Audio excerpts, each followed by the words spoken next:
That's why I don't, as I said, that particular, in American settler colonialism, the colonials came here to stay. They weren't here simply as they were in the Caribbean, simply to ship the cotton back to their country. They came here to remove the persons that were here. There were over 500 treaties signed with different indigenous persons and groups over 150 years, starting with George Washington. Every last one of them was violated in some particular kind of way. Jeffrey Amherst, we know Amherst College. He was the one who organized throwing pox-filled blankets into indigenous camps to kill them. Looking at the story of the settler of the West, it is completely. There's a book titled "American Genocide in California." That seems like a harsh word, and I know Robert put it on my particular title, but as a matter of fact, go back to the statistics, 90% of the indigenous persons in this particular country, I'll give it two dates. In 1800, there were over 600,000 indigenous first peoples in the States. By 1900, there are 250,000. And one could go on from there.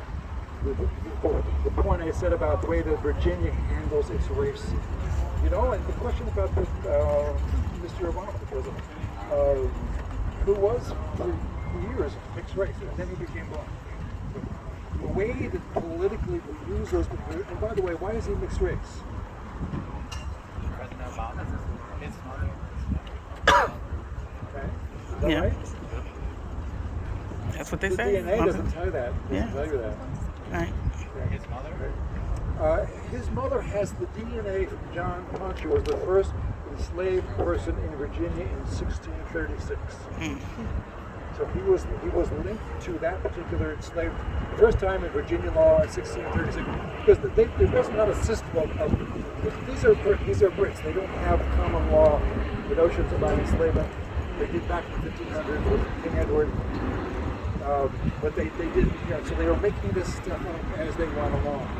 There were 3 enslaved persons. There were 2 Europeans and there was 1 African. They nicknamed the guy John Punch. They didn't know his name. Okay. They all escaped together. This was what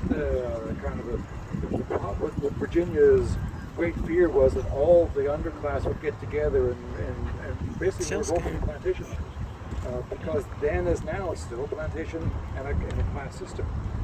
They captured all 3. They brought them back. The 2 European indentured servants were given 3 extra years. John Punch was made vita durante, enslaved for life. This was the first time in 1636 that you see that in a legal book. But so Mr. Obama is related by DNA through his mother, his white mother, to that particular person. Okay. So back to here, this is a very good question. So there was the political fiction that persons were property, that somehow these persons that were here, they were individual nations, and so you see that.